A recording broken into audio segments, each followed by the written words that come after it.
ओम शांति। आइए आज हम 14 अप्रैल की मुरली सुनेंगे। कल हमने 13 अप्रैल की मुरली सुनी, जिसमें भगवान ने हमें बताया कि मैं तुम्हारी 21 जन्मों के लिए इतनी अच्छी किस्मत बना देता हूँ कि जहाँ कि तुम्हें किसी भी प्रकार से अपने दिल को बहलाने के लिए पिकनिक, मेले अगर वगैरह में कोई भी मतलब खुशी का समारोह करने की तुम्हें ज़रूरत नहीं होगी, क्योंकि वहाँ हर दिन उत्सव ही उत्सव है। फिर बाबा ने सत्य की दुनिया के बारे में बताया कि वहाँ जो है काल नहीं खाता है, कालों के काल महाकाल इस समय हमारा ऐसा भाग्य बना देते हैं जहाँ की हमारी अल्प मृत्यु होती ही नहीं है। सतयुग में 150 वर्ष की उम्र बताई गई है और त्रेता में हमारी 125 वर्ष उम्र है, जो कि हम पूरी उम्र खा करके ही आत्मा आराम से एक शरीर को छोड़ करके दूसरा शरीर धारण कर लेती है। फिर इसके लिए बाबा ने कहा अच्छी रीति पुरुषार्थ करो, अपने करैक्टर को संभालो, अपना रजिस्टर सही बनाओ और पढ़ाई में गफलत मत करो। पढ़ाई हमें कभी भी नहीं छोड़नी है, क्योंकि परमात्मा हमें इस समय अविनाशी ज्ञान रत्न दे रहे हैं। यह पढ़ाई से ही हमारा 21 जन्मों का भाग्य बनने वाला है। इसलिए बाबा ने कहा हर्षित मुख रहो, हर्षित चित्त, मन भी तुम्हारा शांत हो और कंचन काया, चेहरा भी तुम्हारा हमेशा हर्षित हो, जो कि देवी देवताओं का दिखाया जाता है। बाबा ने कहा वह तुम्हारा ही है और इसी समय तुम्हें अपने सारी बुराइयों को छोड़ करके हर्षित मुख रहना है। निश्चिंत रहो, कहते हैं बाबा, अचल अडोल रहो। बाबा ने कहा श्रीमत पर चलो। बाबा जो इस समय ज्ञान दे रहे हैं उस ज्ञान को अच्छी रीति बुद्धि रूपी बर्तन में अच्छी रीति धारण कर लो, इससे तुम्हारा 21 जन्मों का भाग्य बन जाता है। ये कल हमें हमारे परमपिता परमात्मा ने हमें बताया।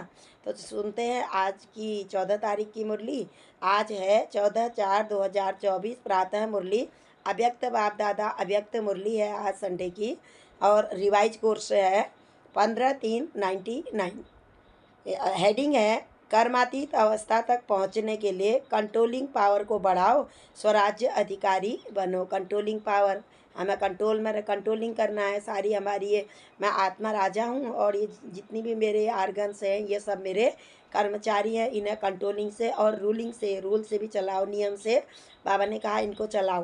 तो इसके लिए बाबा हमें बताते हैं, बाप दादा ने कहा पूरे कल्प में परमात्मा प्यार और दुलार सिर्फ तुम बच्चों को ही प्राप्त होता है। इस पूरे ही कल्प में इस संगम युग पर ही हमें परमात्मा मिलते हैं। तुम हो राज योगी, अर्थात राजा बच्चे। अब हमें राजा बच्चे कहते हैं, हमें राजा बना रहे हैं। तो हर एक ब्राह्मण चेक करें, क्या मैं स्वराज्य अधिकारी हूँ?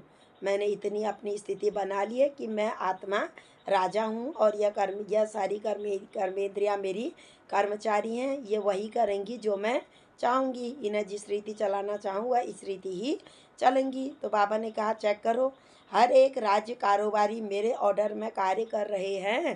बाबा कहते हैं इनकी चेकिंग करो। अब राजा वह है जिसके पास रूलिंग पावर और कंट्रोलिंग पावर दोनों ही हो, रूल भी हो और कंट्रोल भी हो, नियम भी हो। अब अखंड राज्य अधिकारी बनो। बीच बीच में राज्य खंडित ना हो। बीच बीच में हम भूल जाते हैं कि मैं आत्मा राजा हूँ, हम देह भान में आ जाते हैं। तो बाबा ने कहा राज्य खंडित ना हो, यह अटेंशन रखना। अगर स्वराज्य के बदले पर राज्य हुआ तो सर्व कर्मेंद्रियाँ माया के अधीन हो जाएंगी, परिस्थितियाँ हमें हिला देंगी। तो बाबा ने कहा फिर तुम्हारी सारी कर्मेंद्रियाँ माया के वश हो जाएंगी। वास्तव में स्वयं के संस्कार ही स्वराज्य को खंडित करते हैं। हम अगर अपने स्वमान में रहेंगे तो हमें कोई भी बातें आएंगी तो आएंगी और चली जाएंगी, हमें हलचल में नहीं लाएंगी। उसमें भी विशेष संस्कार व्यर्थ सोचना, व्यर्थ समय गंवाना, व्यर्थ सोचना और व्यर्थ समय गंवाना और व्यर्थ बोलचाल में आना। तुम्हें माया के इस रॉयल रूप से सावधान रहना है। ऐसा न हो यह माया रॉयल रूप अपना बनाकर तुम्हें परमात्मा मार्ग से दिल शिकस्त बना दे, माया अपना ग्राहक न बना दे। बाबा ने कहा इसके लिए सावधान रहना, माया से बचकर रहना, माया के रूपों को पहचान लेना। माया से घबराओ भी नहीं, लेकिन उसकी चाल को समझो। घबराना नहीं है, बल्कि उसकी चाल को समझना है। वर्तमान समय यही माया के वार को पार करने का विशेष साधन है। परमात्मा की याद से ही हम माया पर जीत पा सकते हैं। अगर तुम सदा बाप के साथ कंबाइंड रहेंगे तो फिर माया का कोई भी वार नहीं होगा। माया हमारा कुछ भी नहीं करेगी, बल्कि माया तो हमें बिजी देखते हुए चली जाएगी, बल्कि वह खुद ही हार खा लेगी, खुद ही हार जाएगी। बाप है ही ऑलमाइटी अथॉरिटी। बाबा के पास तो पूरी पावर है। तो उनकी सर्व शक्तियों की पावर को इमर्ज रूप में आप स्वयं में अनुभव करो। बाबा कहते हैं मेरी शक्तियाँ सारी तुम्हारी हैं, तुम उन्हें अनुभव करो, मुझसे लो।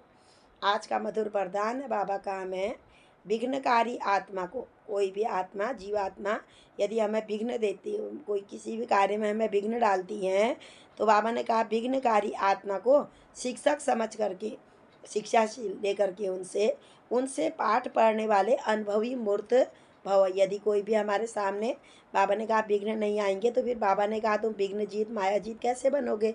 इसलिए कोई भी आत्मा तुम्हारे अगर विघ्न रूप में तुम्हारे पास आती है तो उसे अपना शिक्षक समझ लो, मित्र समझ लो।